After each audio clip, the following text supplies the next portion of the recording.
akşamlar Can TV izleyicileri.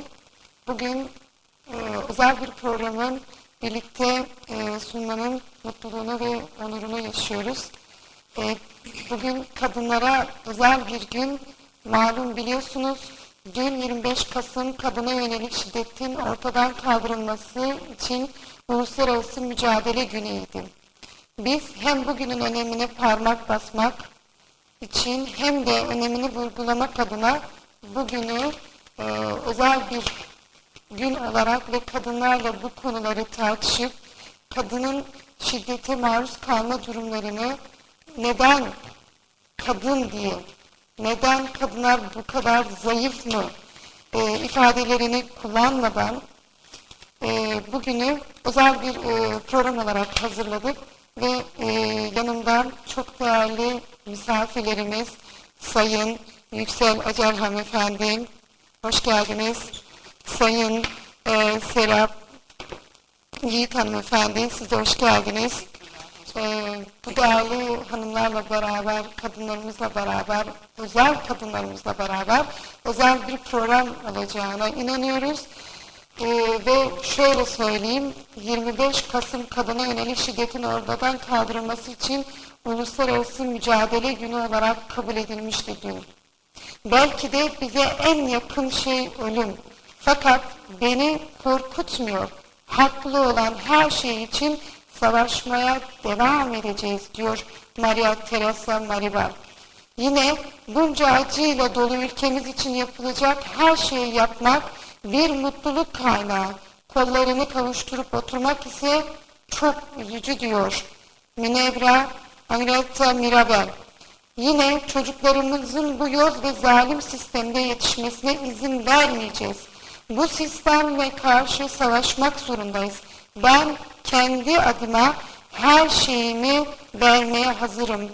Gerekirse hayatımı diyen 3 tane fedakar, vefakar kadının başlatığıyla dün kadınlara özel bir gün haline getirildi.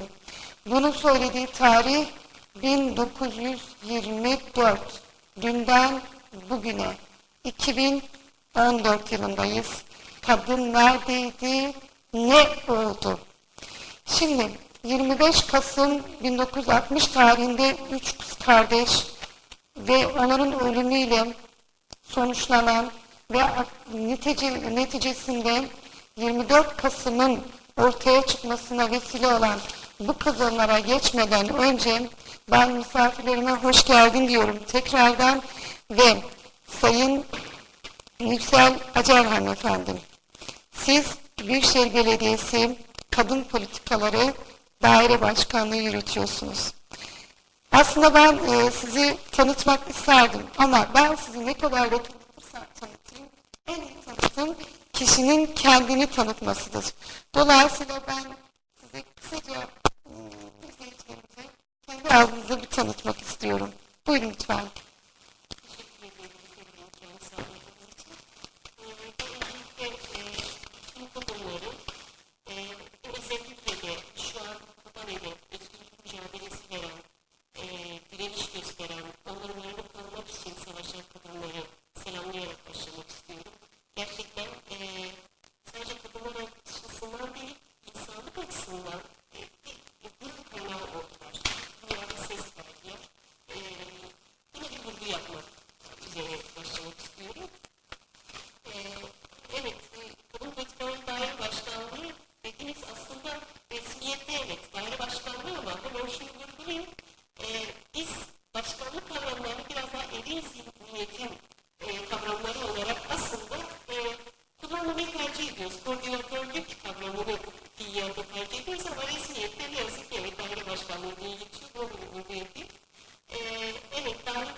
Şu an Diyarbakır'da, Mardin'de ve Van'da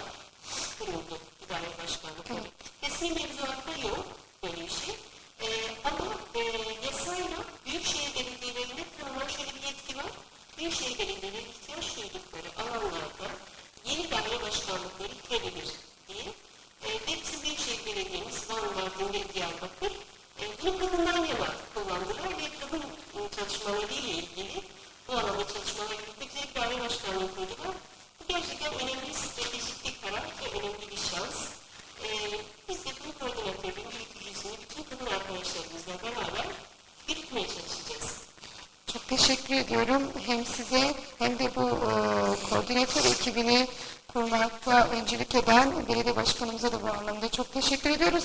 Sanırım kadın belediye başkan olmasının ayrıcalığını yaşıyoruz Diyarbakır'da. Bu da bizim için çok güzel bir olay. Yine yanımda Serap Yiğit hanımefendi, siz Diyarbakır Barosu Yönetim Kurulu üyesi, tek yönetim kurulu üyesi bayan olarak ve Kadın Hakları Danışma ve Uygulama Merkezi Koordinatörü olarak, yanlış eğer nitelendirmediysem. Serap Hanım, biz de sizi az çok tanıyoruz. Özellikle yönetime girme noktasındaki inanılmaz başarınızdan, o zaten bir başarı öyküsü, ona değinmeden edemeyeceğim. Bu anlamda sizi tebrik ediyorum. Sizi de sizden dinleyelim istiyoruz. Evet, teşekkürler. Ben avukat Serap Yiğit Erkuş orada. Erkuş, evet. Doğru. Bizim de 3 tane soyadımız, 3 tanesiniz. Erkekleri ihmal etmiyoruz bu anlamda. Sorun değil. Tabii ki de problem değil. Diyarbakır Barosu'nda 9 yıldır avukatlık yapmaktayım. En son 44. dönem Diyarbakır Barosu'nun 44. dönem genel kurulunda yönetim kurulu adayıydım ve sağ olsun arkadaşlar destekledi ve şu an yönetim kurulu üyesiyim. Kadın Hakları Danışma ve Uygulama Merkezi, aynı zamanda Çocuk Hakları Merkezi'nde koordinatörlüğünü yürütüyoruz. Şimdiye kadar bizim baromuzda koordinatörlükler tek avukat koordinatör şeklinde yürütülüyordu. Biz bu dönem yeni bir karar alarak koordinatörlükleri ikişer arkadaşla, yani her bir koordinatörlüğe, her bir merkeze, her bir Kadın Hakları Merkezi, Çocuk Hakları Merkezi, İnsan Hakları Merkezi gibi birçok merkezimiz bulunmakta. Her birini ikişer avukat olarak, iki koordinatör olarak yürütmeye karar verdik.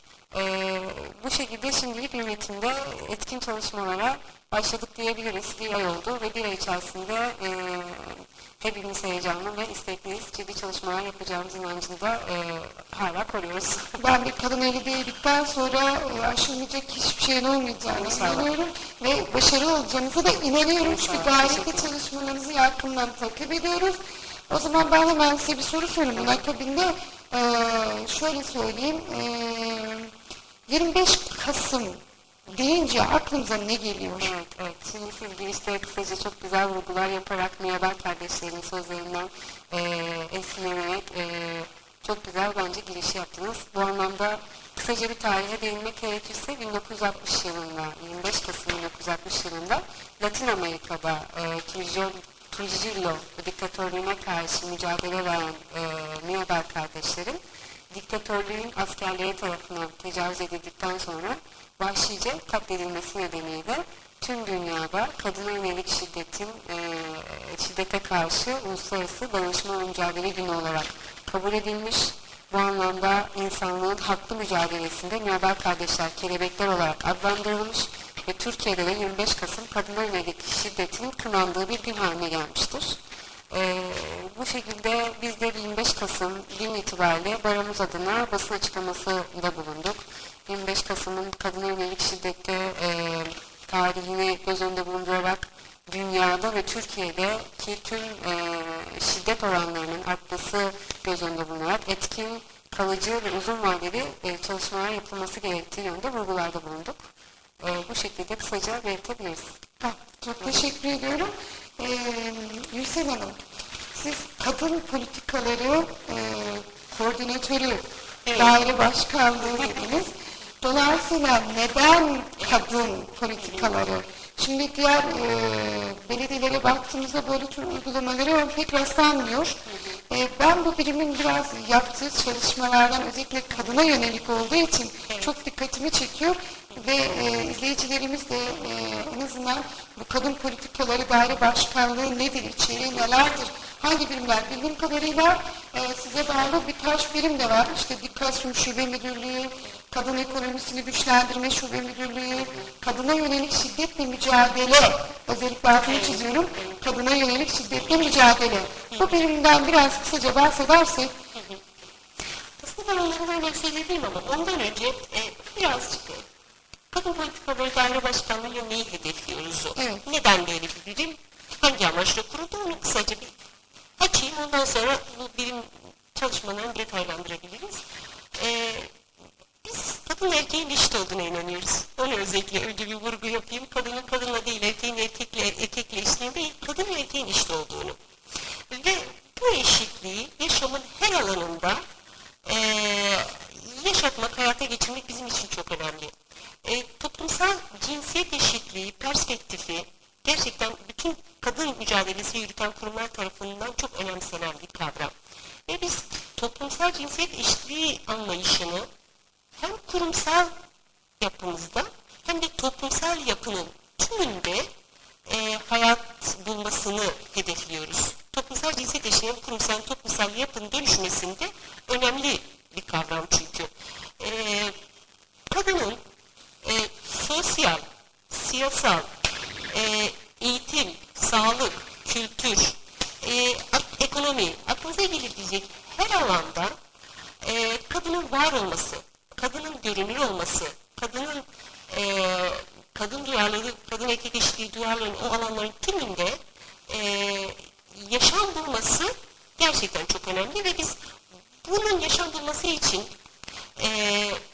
planlama, bütçeleme, uygulama aşamaların tümünde kadının damgasını vurmasını hedefliyoruz. Bunun için de politikalarını, mekanizmalarını oluşturmak çok çok önemli.